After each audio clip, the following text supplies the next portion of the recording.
ജിഷയ്ക്ക് നീതി ആവശ്യപ്പെട്ട ഞങ്ങളുടെ തുടർച്ചയായ വാർത്താ സംപ്രേഷണം 29 മണിക്കൂർ പിന്നിട്ടിരിക്കുന്നപ്പോൾ 29ാം മണിക്കൂറിലാണ് ഞങ്ങൾ തുടർച്ചയായി ഈ വിഷയത്തിൽ ജിഷയുടെ കൊലപാതകവുമായി ബന്ധപ്പെട്ട വാർത്തകളുമായി മുന്നോട്ട് പോകുന്നത്. ജസ്റ്റിസ് ഫോർ ജിഷ എന്ന ഞങ്ങളുടെ ഹാഷ്ടാഗിലും വലിയ പിന്തുണ ലഭിക്കുന്നു. ഞങ്ങൾക്കൊപ്പം ഓരോ പ്രേക്ഷകരുടെയും പിന്തുണ ആവശ്യപ്പെടുന്നു. കാരണം ഈ നാട്ടിലെ ഓരോ അമ്മമാർക്കും പെങ്ങന്മാർക്കും വേണ്ടി തന്നെയാണ് ഞങ്ങൾ ഈ ഒരു തത്സമയ പരിപാടിയുമായി ഈ കഴിഞ്ഞ 29 മണിക്കൂറുകളായി മുന്നോട്ട് പോയിക്കൊണ്ടിരിക്കുന്നത്. വലിയ പിന്തുണ ലഭിക്കുന്നു. മറ്റു വാർത്തകളിലേക്ക്. ജിഷയുടെ കൊലപാതകത്തിൽ പ്രതിയെന്ന് സംശയിക്കുന്നയാൾ കുറ്റം സമ്മതിച്ചില്ല. ഇയാൾ ഉൾപ്പെടെ 3 പേരെ പോലീസ് രഹസ്യ കേന്ദ്രത്തിൽ ചോദ്യം ചെയ്യുന്നു. പിടികൂടിയ ആളെ പെരുമ്പാവൂരിലേക്ക് കൊണ്ടുവന്നിട്ടുമില്ല. സംശയമുള്ള 7 പേർ കസ്റ്റഡിയിലുണ്ട്. വിവരങ്ങളുമായി ഉമേഷ് ചേരുന്നുണ്ട്. ഉമേഷ്, ഇതുവരെ അന്വേഷണത്തിൽ യാതൊരുവിധ പുരോഗതിയും ഉണ്ടായിട്ടില്ല. ആകെ ഒരു രേഖാചിത്രം പോലീസ് പുറത്തുവിട്ടു. അതേസമയം കസ്റ്റഡിയിലെടുത്ത ആരും, പ്രതിയെന്ന് സംശയിച്ച് കസ്റ്റഡിയിലെടുത്തവരാരും കുറ്റം സമ്മതിച്ചിട്ടുമില്ല. മനു, അന്വേഷണം വഴിമുട്ടിയ ഒരു സാഹചര്യത്തിലാണ് ഇപ്പോൾ ഉള്ളത്. മനു സൂചിപ്പിച്ചതുപോലെ 3 പേരെ കസ്റ്റഡിയിൽ എടുത്തിരുന്നെങ്കിലും ഈ 3 പേർക്കും ഇപ്പോൾ കേസുമായി യാതൊരു ബന്ധവുമില്ല എന്ന രീതിയിലേക്കാണ് കാര്യങ്ങൾ എത്തി നിൽക്കുന്നത്. 2 പേരെ ഇന്നലെ രാവിലെ തന്നെ കസ്റ്റഡിയിൽ പോലീസ് എടുത്തിരുന്നു. അതിനുശേഷം മണിക്കൂറുകളോളം ചോദ്യം ചെയ്യുകയുണ്ടായി. എന്നാൽ ഇവർക്ക്, അത് അയൽവാസികളായിരുന്നു, ഇവർക്ക് ഈ കേസിൽ യാതൊരു പങ്കുമില്ല എന്ന നിഗമനത്തിലേക്കാണ് പിന്നീട് പോലീസ് എത്തിയത്. ഇതിനുശേഷമാണ് മറ്റൊരു സംശയിക്കുന്ന ആളെ കണ്ണൂരിൽ നിന്നും കസ്റ്റഡിയിലെടുത്തത്. ഇത് CCTV കേന്ദ്രീകരിച്ചുള്ള ഒരു അന്വേഷണത്തിനൊടുവിലാണ് ഇയാളുടെ കസ്റ്റഡിയിലേക്ക് എടുക്കാൻ ഇടയായ സാഹചര്യം. അതായത് ഇവരുടെ അയൽവാസികളിൽ നിന്നും ലഭിച്ച മൊഴി അനുസരിച്ച് ഈ സംഭവ ദിവസം ജിഷയുടെ വീട്ടിലേക്ക് ഒരാൾ കയറി പോകുന്നത് കണ്ടു എന്ന ഒരു മൊഴി ഉണ്ടായിരുന്നു. മാത്രമല്ല അയാളുടെ ദൃശ്യം അവരുടെ വീട്ടിന് മുന്നിൽ സ്ഥാപിച്ചിരുന്ന CCTVയിൽ പതിഞ്ഞിട്ടുണ്ട് എന്നും പറഞ്ഞിരുന്നു. ഇതിൻ്റെ പശ്ചാത്തലത്തിൽ ഈ CCTV ദൃശ്യങ്ങൾ പോലീസ് ശേഖരിക്കുകയും അത് വിശദമായി പരിശോധിക്കുകയും ഇത്തരത്തിലൊരാളുടെ ദൃശ്യം പതിഞ്ഞായി കാണുകയും ചെയ്തു. അത് കേന്ദ്രീകരിച്ചാണ് പോലീസ് അന്വേഷണം നടത്തിയത്. മൊബൈൽ ടവർ കേന്ദ്രീകരിച്ച് അന്വേഷണം നടത്തി അവസാനം കണ്ണൂരിൽ ഒരാളുണ്ട് എന്ന് മനസ്സിലാവുകയും അത് ജിഷയുടെ അയൽവാസിയാണെന്ന് തിരിച്ചറിയുകയും ചെയ്തു. തുടർന്ന് ഇയാളെ കസ്റ്റഡിയിലെടുത്ത പോലീസ് ഇന്നലെ രാത്രി തന്നെ ആലുവയിലെ രഹസ്യ കേന്ദ്രത്തിലേക്ക് എത്തിക്കുകയുമായിരുന്നു. ഇയാളെ മണിക്കൂറുകളോളം ചോദ്യം ചെയ്തു.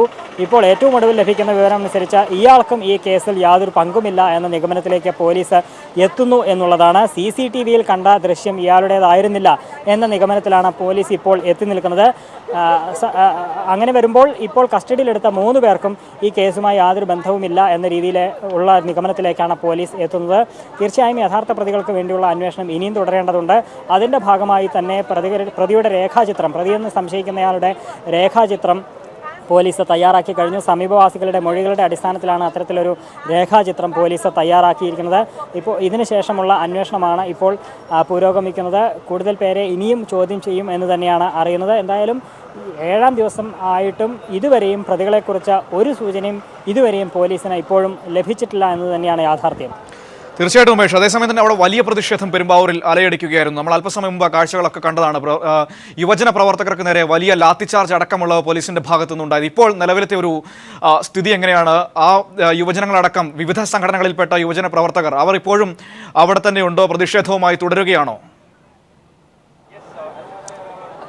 വിവിധ രീതിയിലുള്ള പ്രതിഷേധങ്ങളാണ് ഇതിനകം രൂപപ്പെട്ട് കഴിഞ്ഞിരിക്കുന്നത്. ഇതെല്ലാം ശക്തവുമാണ് എന്നുള്ളതാണ് സത്യം.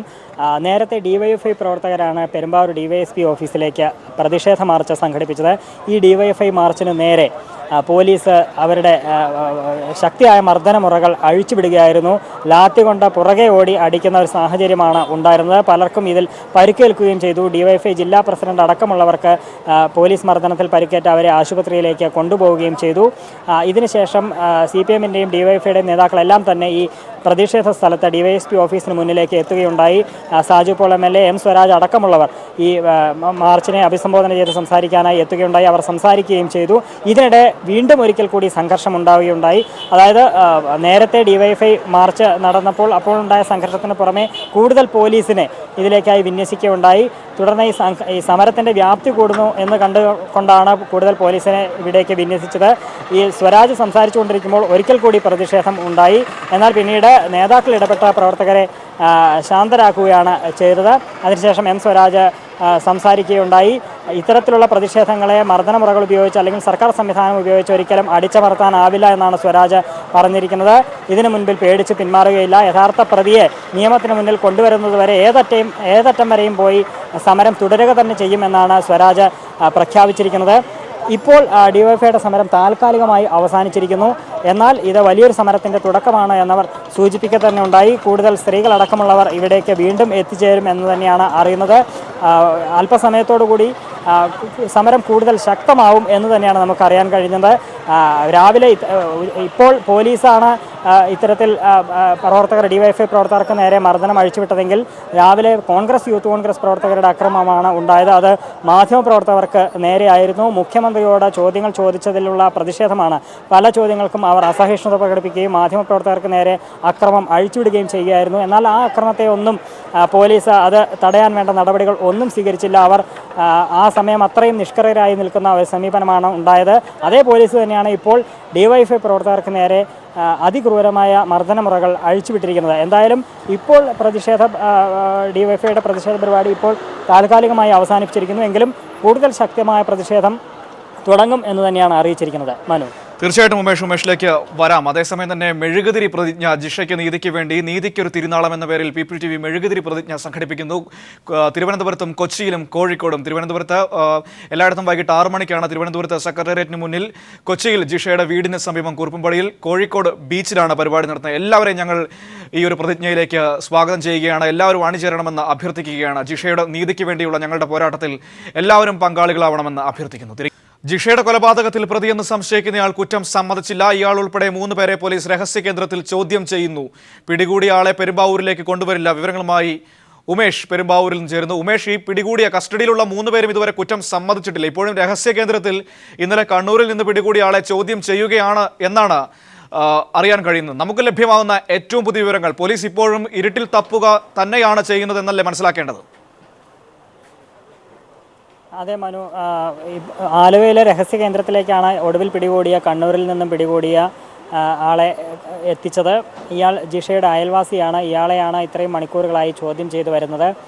എന്നാൽ ഈ കേസുമായി ഇയാൾക്കും ബന്ധമില്ല എന്ന നിഗമനത്തിലേക്കാണ് പോലീസ് എത്തുന്നത്. നേരത്തെ ഇന്നലെ രാവിലെ കസ്റ്റഡിയിലെടുത്ത 2 പേരെയും പോലീസ് മണിക്കൂറുകളോളം ചോദ്യം ചെയ്തിരുന്നു.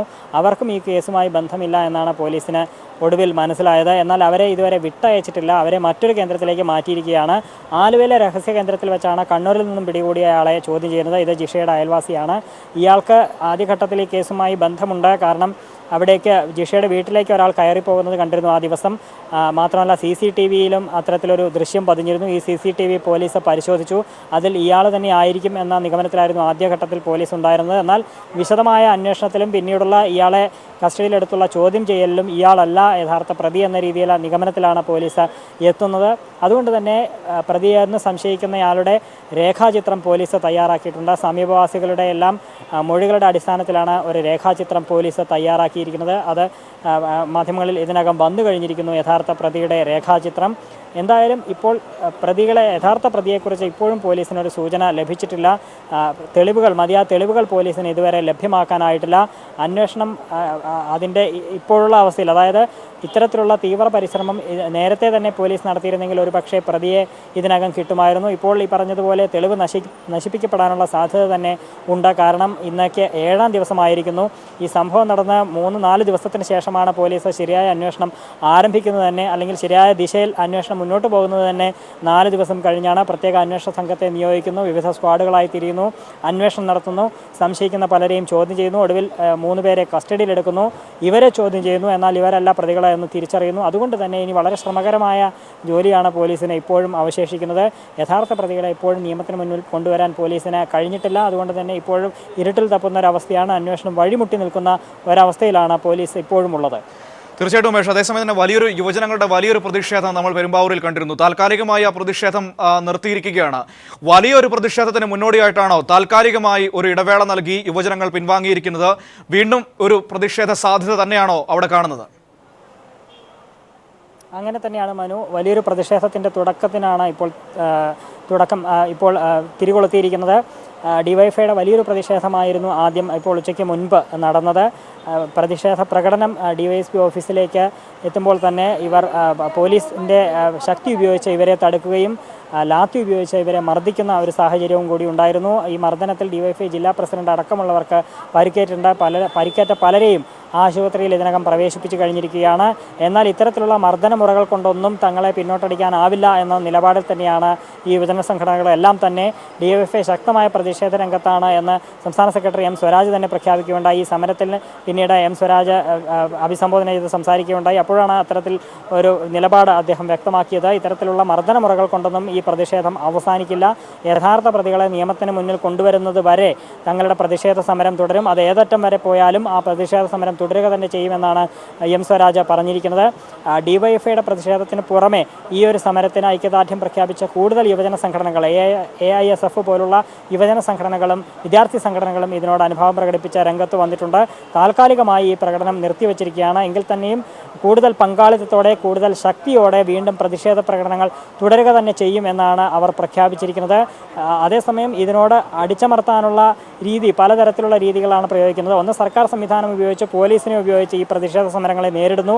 രാവിലെ മാധ്യമപ്രവർത്തകർക്ക് നേരെയും അതിക്രമം ഉണ്ടായിരിക്കുന്നു. അത് യൂത്ത് കോൺഗ്രസ് പ്രവർത്തകരിൽ നിന്നാണ് അത്തരത്തിലൊരു അക്രമം ഉണ്ടായത്. അത് മുഖ്യമന്ത്രിയുടെ സന്ദർശനവുമായി ബന്ധപ്പെട്ടായിരുന്നു. മുഖ്യമന്ത്രി ജിഷയുടെ അമ്മയെ സന്ദർശിച്ചിരുന്നു.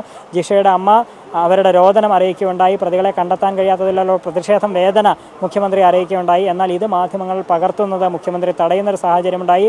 മുഖ്യമന്ത്രി ഇവിടെ നിന്ന് മാധ്യമങ്ങളെ പുറത്തേക്ക് പോകണം എന്ന് മുഖ്യമന്ത്രി ആവശ്യപ്പെടുന്ന ഒരു സാഹചര്യം ഉണ്ടായി.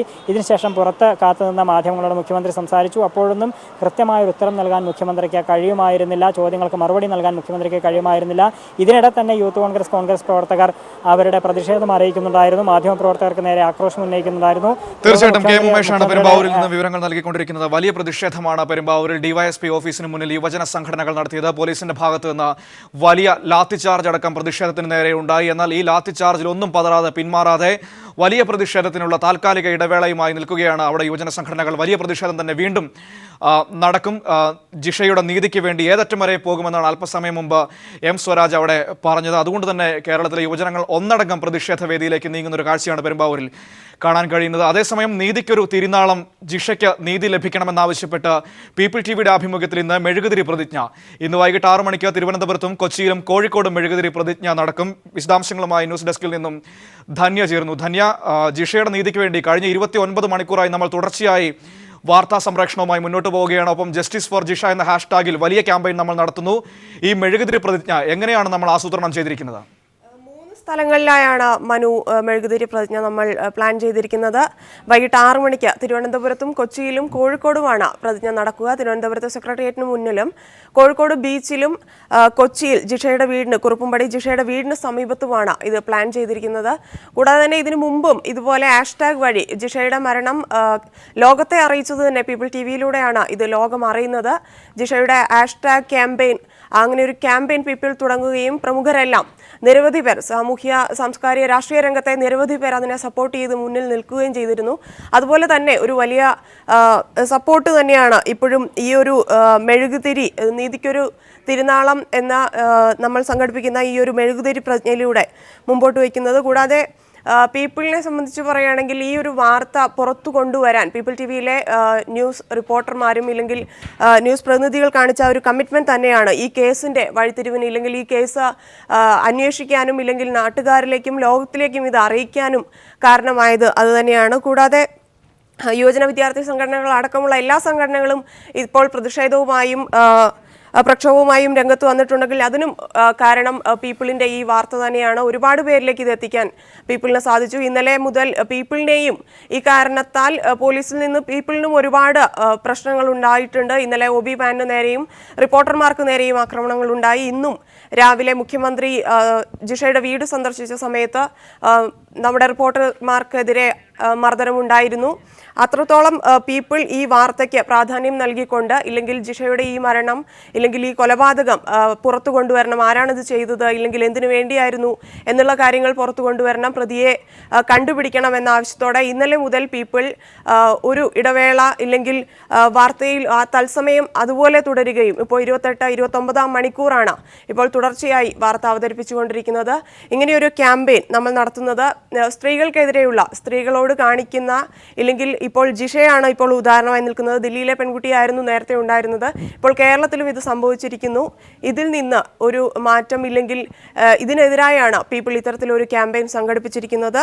ഇന്ന് വൈകിട്ട് 6 മണിക്ക് നീതിക്കൊരു തിരുനാളം എന്ന പേരിലാണ് ജിഷയ്ക്ക് നീതി ലഭിക്കണമെന്നാവശ്യപ്പെട്ട് പീപ്പിൾ ടിവിയുടെ ആഭിമുഖ്യത്തിൽ ഈ 3 സ്ഥലങ്ങളിലും, കൊച്ചിയിലും കോഴിക്കോടും തിരുവനന്തപുരത്തും മെഴുകുതിരി പ്രതിജ്ഞ നടത്തുന്നത്.